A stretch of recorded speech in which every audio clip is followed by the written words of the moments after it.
stand at the door, and if anyone hears my voice and opens the door, I will come into him and will dine with him, and he with me.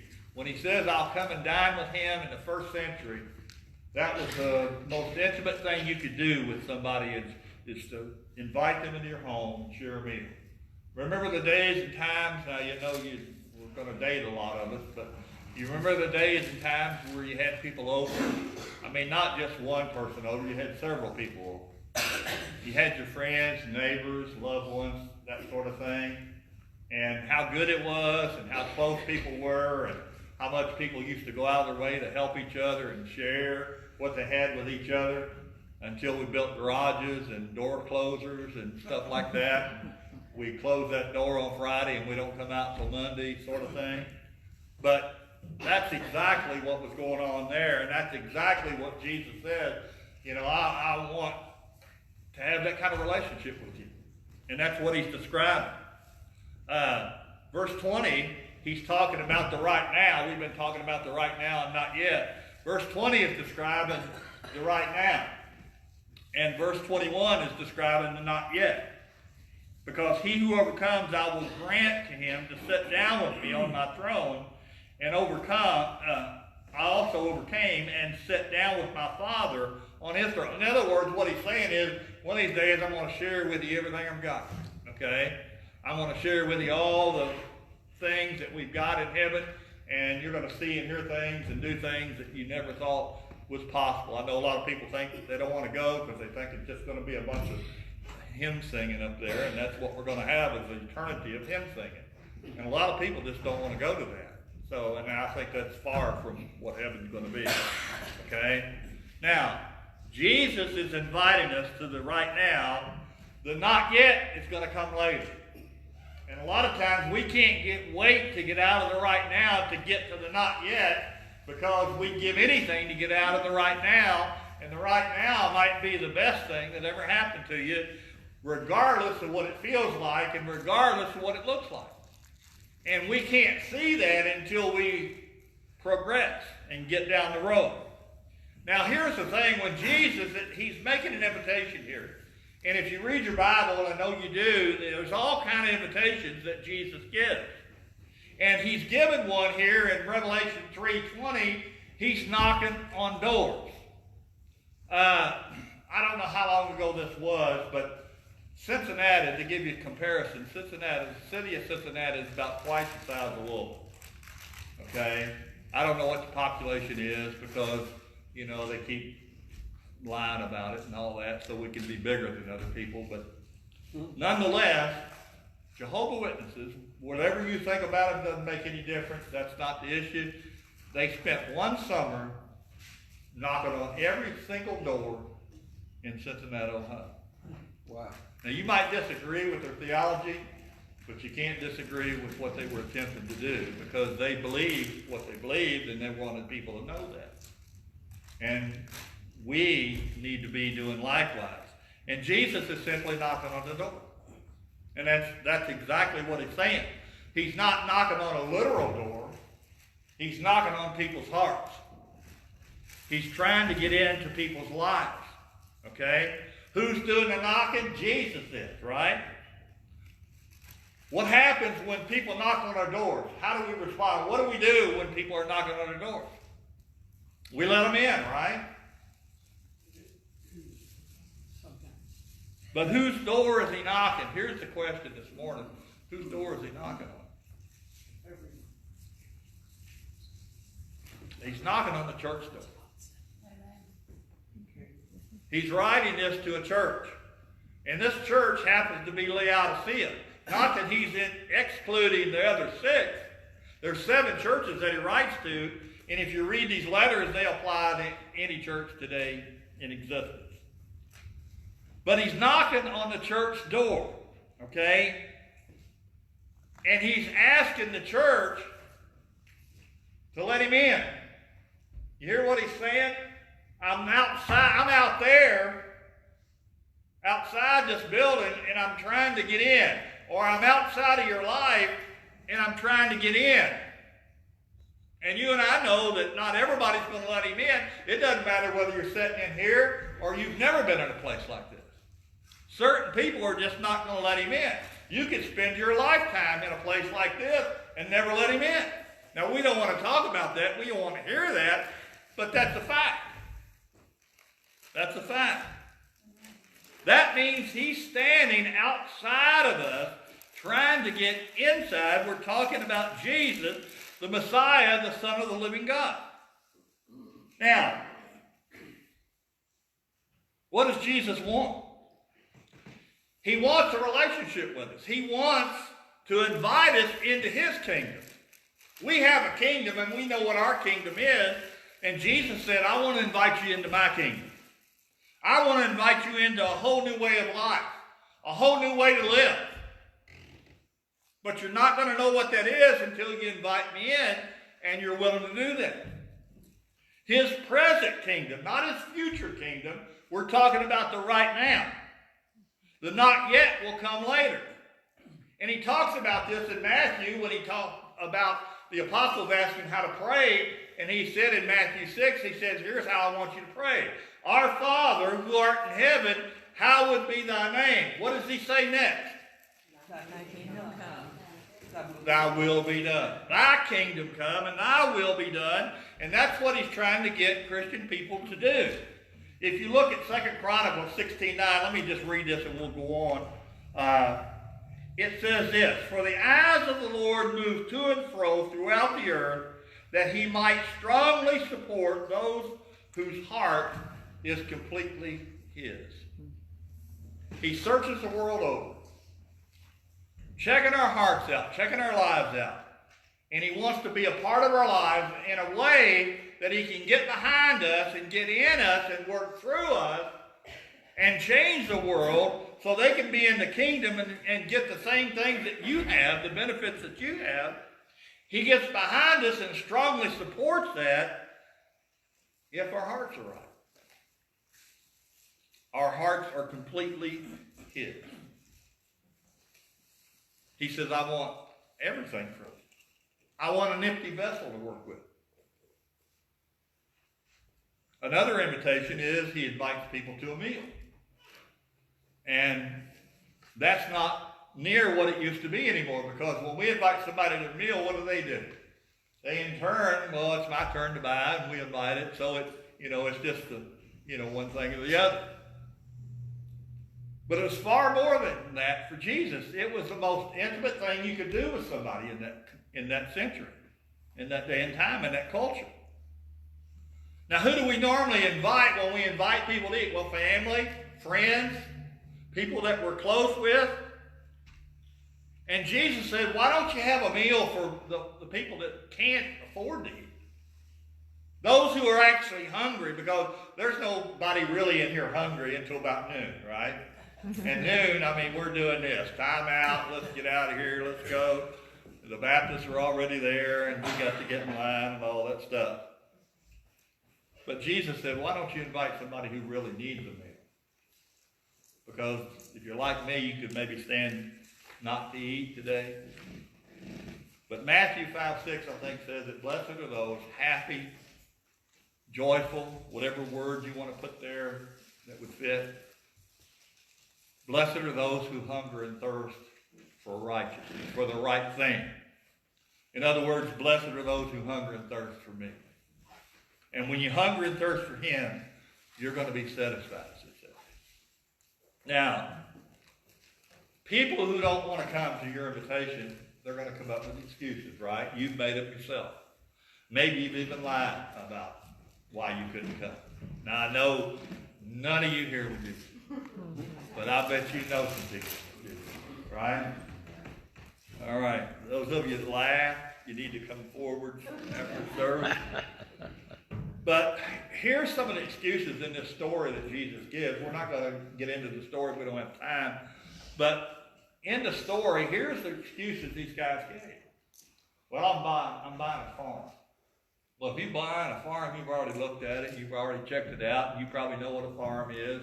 And you probably already know what you're buying, or you wouldn't be looking at it. Right? In other words, Jesus said, you can't fit me in but you got to go look at the farm, but you don't have time to fit me in. All right, second illustration he gave, they're going to buy some cows. Like farmers have never seen cows before, you know.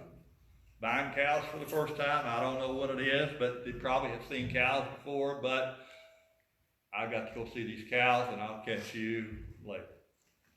Or the third one, they said, well, I just married a woman. I just got married. Of the three, that's probably the best.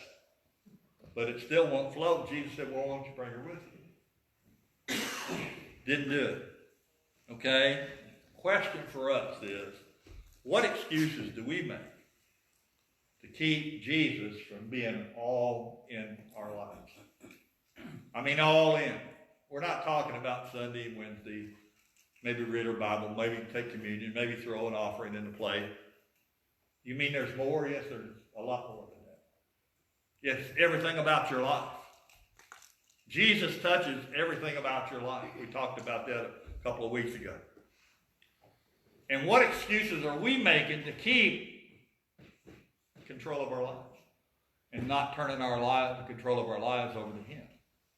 Because we make them whether we realize it or not. It appears that when we read these stories that these people were saying that there's things more important than you, Jesus, and that's what I'm going to take care of. And if I've got time, or I make time, I'll get with you when I can, if at all. Because we're making excuses, right? These people really didn't want what Jesus was selling.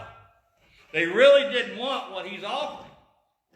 And who are we talking about? We're talking about the church, because that's who He's writing to. I would like to change this and say He's talking to lost people, but He's talking to the church, because He's writing to a church, specifically a church. One particular church in mind, Laodicea church. And it wasn't like the other six didn't need the same message, because they passed these letters around to churches. But He's specifically talking to one church. He's not talking to the lost world there specifically. Now this brings us to a basic question of a fundamental importance. Turn over to John 14:15. He says, if you love me, you'll keep my commandments. Right? If you love me, you'll keep my commandments. Turn over to John chapter 14. John chapter 14 and look at verse 21. John 14:21. He who has my commandments and keeps them is the one who loves me, and he who loves me will be loved by my Father, and I will love him, and I will disclose myself to him. In other words, I'll make myself available to you 24/7. We're talking about God here making Himself available to us if we're willing to do these things. Drop down to verse 31.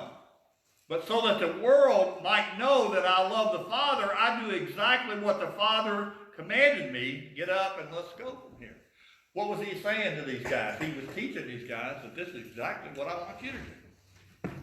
If you want this kind of life and you want to follow me, then here's the requirements. Chapter 15, verse 10. John chapter 15, verse 10. If you keep my commandments, you will abide in my love, just as I've kept my Father's commandments, and I get to abide in His love. If I don't keep these commandments, I'm not going to be able to abide in this kind of relationship, because I'm breaking the relationship. Now, the question we have to ask ourselves every single day when we start our day is, does God have anything to offer us really? I mean, has God ever really made a difference in my life? Have I allowed God to make a difference in my life? Does He really have the power and ability? Does His words really mean anything at all in my everyday life? Do these words really integrate any part of my life Monday through Saturday? And a lot of people would say no. Because they're not keeping the commandments. They're not having a relationship with God. They're not all in. They've got other things going on in their life that's far more important than this stuff right here. Okay? Reading the Bible, I don't understand it anyway. It's an old ancient book. Who can understand it? Or do we love something more? It's our call. God is not pressuring us. You know, it's our call. You can do it or not do it. I'm going to give you free will, and it's your choice. What are you going to do? Because it's up to you. When you walk out these doors, it's on you what you're going to do with it. But remember, you need to keep this in mind. One day we're all going to die, and we're going to stand before him, and none of these people here are going to be there to speak up for us. It's just going to be you and Jesus one-on-one for about 30 seconds. And however long it takes to say what he's going to say. Welcome, or I never knew you. Won't take long, right? Now, I think we'd all agree we let way too many things take the place of what's most important. If we think this is most important, we wind up letting way too many things get in the way of what's most important. And 2 Chronicles 16:9 that we just read, what we didn't read was the latter part of that verse, and here's what it says. 2 Chronicles 16:9, the last part of it, he said, you've acted foolish in this. Okay? Indeed, from now on, you're going to have wars. What he's saying basically is this, so we can go on. He's saying if you're not going to listen to me, you're not going to obey me, you're not going to follow me, you're not going to go all in, you're going to have more trouble than you can handle. Because life is not going to work for you, because it never was intended to work unless you had a relationship with him. Now, back to Revelation 3:20. Let's look at that one more time. Make sure we get this thing down. He says, behold, I stand at the door and knock. If anyone hears my voice and opens the door, I will come into him and will dine with him. There's that meal. There's that fellowship. There's that relationship. And he with me. Okay? Now, have you ever gone out of your way that you don't have to nod or look at anybody or poke anybody? But I think many times we get involved in so many things in the church to avoid the things that we don't want to do. In other words, we get involved in so many things that we are okay doing where we can throw some money at or give a little time and not really get involved in what the main thing is. And what do you think the main thing is in Scripture? It's to know him and have a personal relationship with him and to do what he tells us to do, because he wired us, he made us, he created us, and he knows what works in us. It's as simple as mechanics, as a manufacturer building something. They built it, they know what they put in it, they tell you what kind of oil, what kind of gas to put in it, they tell you how to maintain it, they tell you what will work and what won't work, and if you deviate from that, it's not going to last. It's going to go haywire. And God is saying that's exactly what happens to our life. We go out of our way many times to avoid doing the main thing, because the last thing Christian people want to do is tell somebody else that they're lost, or tell somebody, do you want to give your life to Jesus? Right? That's why we see so few people in church, right? It's not because people wouldn't come. It's because people don't know what we're offering. Several weeks in the last 3 or 4 weeks in messages, I've tried to get to Philippians, and I ran out of time. So this morning I want to take time. If we don't get any further than this, then we'll at least get into Philippians. Chapter 3, starting with verse 7. Philippians 3:7. Now, I love this passage, and I probably read it a lot, because Paul is pouring his heart out here about the life that he left and the life he has right now. And he says, there's no, as good as life was, or at least I thought it was, the life that I had. I came from the right family. I was born at the right time. I was blessed by having the right last name. I got to go to the right schools. I got all the benefits. I got all the opportunities anybody could ever get. I got into a profession, and I rose to the top of my profession. I had political connections. I had corporate connections. I had money. I had all the benefits anybody, in other words, I had the American dream going. And he says, the Lord called me out of that, and now that I'm looking back, he says, there's no comparison to that life and the life I have with Christ. And he spent most of his time in prison. Now, I dare say that there's not anybody here, especially me, that would like to say, Lord, just take the life that I had and forget that and just put me in prison for the rest of my life and let me hang out with the boys. And I'll tell them about Jesus. Now, listen to what he says here in verse 7. Whatever things were gained to me, all those things, that money, influence, power, connection, everything going for me. I mean, there wasn't anything that Paul wasn't having going in his favor. But whatever things were gained to me, I counted as loss for the sake of knowing Jesus Christ. Meaning, he's saying, once you come to know him, there's no comparison to anything you've ever experienced. That's hard for even Christian people to wrap their minds around, because they haven't been willing to go in far enough to have that kind of relationship. It's a little more than coming to services, right? You already know that. More than that, in verse 8, I count all things, not just a few. I count everything in view of the surpassing value of knowing Jesus Christ our Lord, whom I've suffered the loss of all things. I don't have any of those things anymore. And you say, well, Paul, don't you miss the money? Don't you miss your friend? Don't you miss your connection? Don't you miss your profession? Don't you miss all the benefits that came with everything you had going for it? Paul said, no, you couldn't compare what I had to what I'm having right now with a relationship with Jesus. He says, I've suffered the loss of all things, but count them rubbish. You don't want to know what that word rubbish means in the original language, so I'm going to go on. So that I might gain Jesus Christ.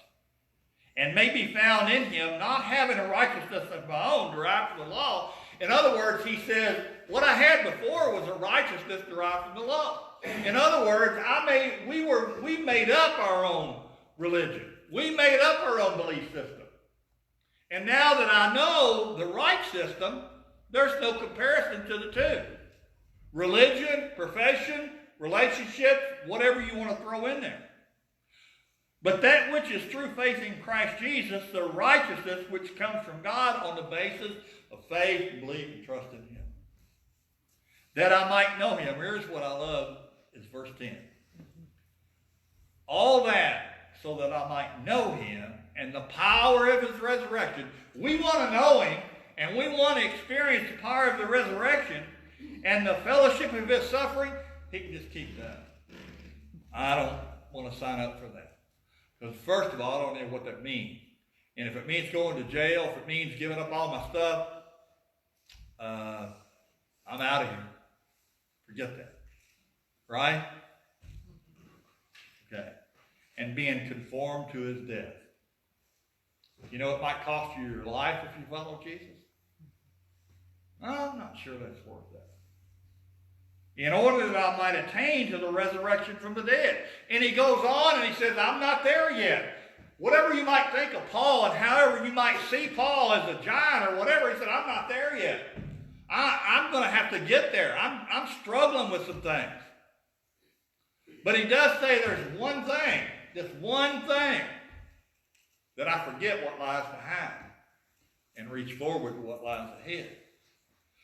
In other words, I don't think about the right now, because if I thought about the past and the right now, it's going to drive me crazy. And I forget about that stuff, and I look forward to the not yet, because I know something better is coming. God is not going to continually send bad things your way and say there's no end to that until you die and go to heaven. Nobody will do that. But there's better things coming, the not yet, the things you haven't seen yet. Now, do we in the church, as individuals, see the value in a life with God? I mean, do we see it any different than any other relationship that we've got? Well, I got friends that I'm closer with than Jesus. I really don't know Jesus. I can't understand the Bible. I don't know how it works. I'm not around anybody that knows any of that stuff. So, yeah, I have a better relationship with friends than I do him, because I don't really know him. And that's the problem. He simply wants a relationship with you. And a relationship is a relationship. I don't care who you have it with. And I want him more than I want anything else or anybody else. It's all in or it's nothing at all. And he gives example after example that we don't have time in a couple of hours to explain all the different ways that he lays it out and says, that's what it's going to take. Because I'm searching the world for people who are going to give me their whole heart. And if they don't give me their whole heart, they're going to be miserable people. Do you know there's actually miserable people in church? Especially if you go overtime. I didn't want that. I didn't come here after an hour sermon. Give me 30. If you can't do 30 minutes, we'll get another preacher, you know. Isn't that great? We're going to spend eternity with him, and we only want 30 minutes, right? Get me out of here. Somehow that doesn't flow, does it? But you can take that up with him. But I know you don't. You take it up with me, okay? So that's an issue. Let me go on. Now, a lot of people think, you know, why would I do something like that anyway? Why would I give my life to Jesus? I don't know anything about him. I don't know if that's true or not. Well, you don't know if anything's true or not until you do it, right? But life with Jesus is priceless, is what Paul's saying. I wouldn't trade all the stuff that I had. And, you know, in other words, if you live the American dream, you're saying, what you would be saying is what Paul's saying. You can't compare the American dream to the relationship with Jesus, to the life of living for him. And the people that don't know that have never gone all in because they're afraid of what that looks like, or it's interfering with the life that they have right now, and they're not going to give you that. And Jesus would tell them, just go on back home. You're wasting your time. Because I can't work that way. I can't, you know. Your very job that you've had or still have has requirements, right? Doesn't your boss pretty much tell you what you're going to do? Do you tell your boss you're not going to do it? If you do, you're probably unemployed, right? But somehow the creator of the universe, we think we have options like McDonald's. Until you have that personal relationship, nothing is really much going to happen in your life. Nothing much is going to change because we're not to the point and place and time where we're willing to do that. 1 John says this. 1 John 2, 3 through 6, he says this. In verse 3, he says, if you want to know, John asked the question, do you want to know that you know him and have a relationship with him? You say, well, yeah. And he said, well, keep his commandments. If that's not enough, he says in verse 6, he says, if that's not enough, he says, you're going to have to live like him. And you have to look at your life and look at this right here and say, am I living the same way Jesus lived? We're not talking perfection here, okay? But we're talking about his word. Are we keeping his word in our life? Do we even read it? Do we even know what he says? I know these are tough things to hear. But folks, we're not talking about, you know, when we die, there are no second chances to this. You know, I know people think the 7-year tribulation is a second chance. I don't want to trust that myself.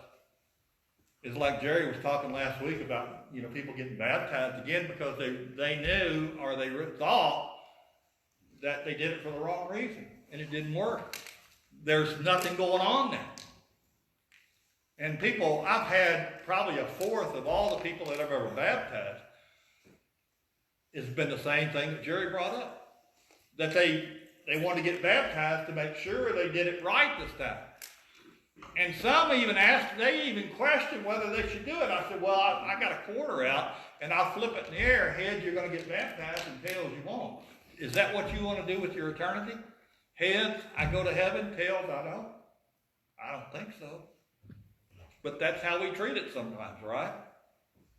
Now, the scriptures, and there's tons of them, and I'm skipping a ton of them.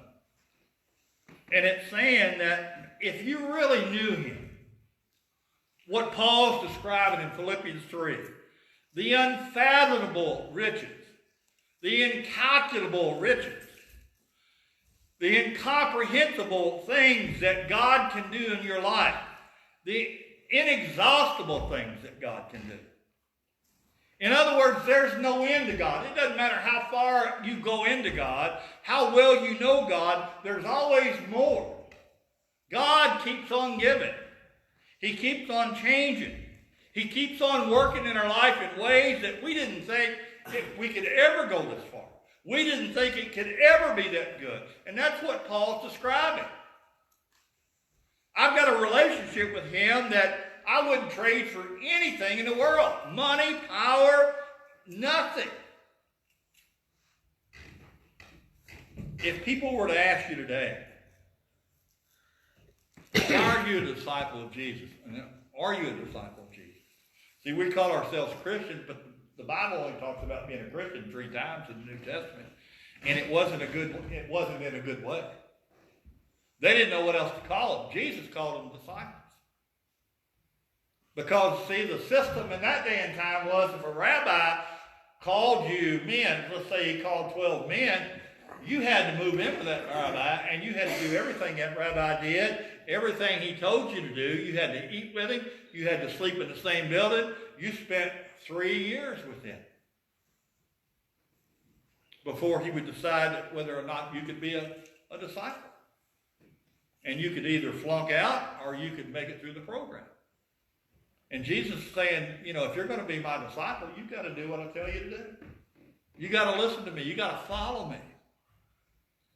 And people today have thought that they surpassed that sort of thing, and I don't need anybody telling me what to do. And I don't want anybody telling me what to do. But if people were to ask you, are you a disciple of Jesus? Our response ought to be, well, who else would I follow? Where else would I go? Who else am I going to listen to in our day and time? If you want to go to some things, here, listen to this. What about Buddha? Would you follow Buddha? He's got a pretty good following. He doesn't exist, but you can follow him. He's got teachings, but he's not around anymore. Gandhi, he was a pretty good guy. He had some pretty good things to say. Are we going to follow him? If you're going to talk about the financial aspect of the world, if I was going to follow that, I'd talk to Elon Musk. He's going to be the first trillionaire by 2027, first trillionaire. There's never been a trillionaire. Not one person. Okay? If you're going to go politics, are you going to talk to Trump? If it's entertainment world, who are you going to listen to? Who are you going to go to instead of Jesus? Who are you going to listen to? Who are you going to allow to speak into your life? Nothing or no one compares to Jesus. Everybody, listen, all of us here, anybody you meet on the face of the earth, is following somebody or something without even sometimes realizing. But people are not thinking about what's guiding their life. What is it this morning that's guiding your everyday life? Is it you? Is it the people you listen to? Or is it Jesus? Who am I really following?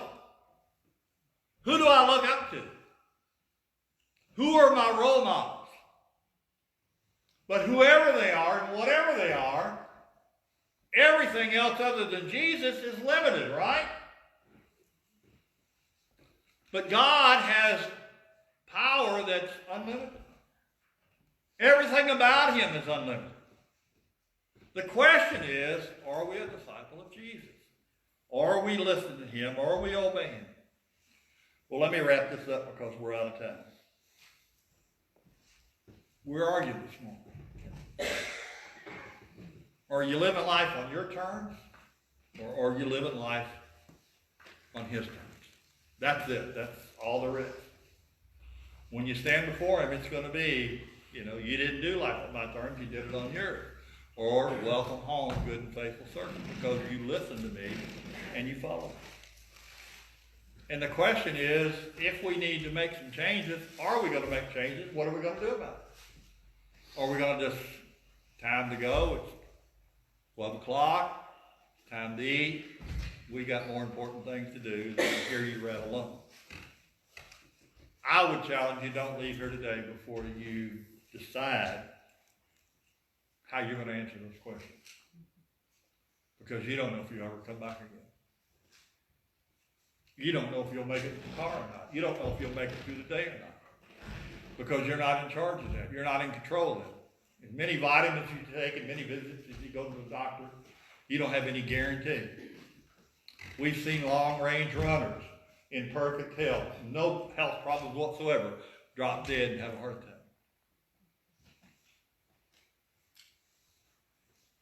And people like me that eat too many McDonald's and live forever.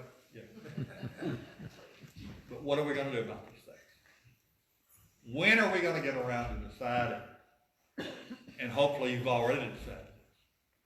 But isn't it amazing? We decide a lot of things and we get a lot of things in order before we die. And we don't think too much about where we're going to spend eternity. And whether we're ready to meet him or not. And whether we did it his way or whether we did it our way. It's your choice, your decision, as we stand and say.